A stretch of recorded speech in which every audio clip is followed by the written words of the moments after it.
Le sorgenti principali sono a Savassa Alta. Ci si arriva per un sentiero che si infila dentro una fitta vegetazione. Il Meschio, che qui prende vita, è una pozza verde turchese che nasconde piccole cavità.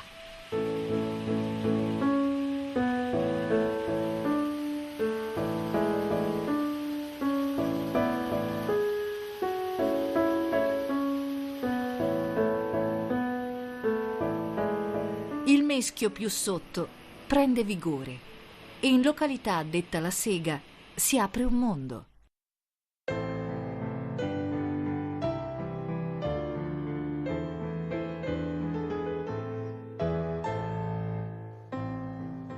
Lungo tutta Valla Pisina, raccontano antichi testi, si trovavano ben 14 mulini ad acqua per la macina del grano, per azionare magli, per lavorare il legno. Questa è l'ultima segheria ad acqua. Le foto sono del 1951.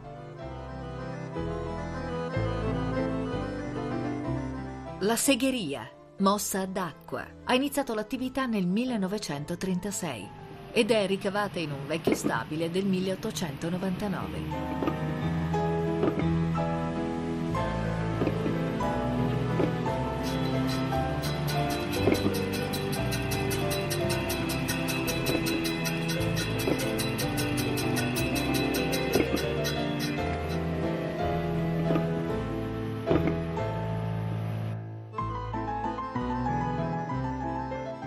Sui banchi da lavoro, ma anche appesi alle pareti, i vecchi attrezzi.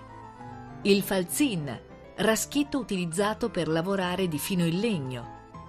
Il martello da senar, il martello usato per marchiare il legname. Il pianon, grande pialla da falegname.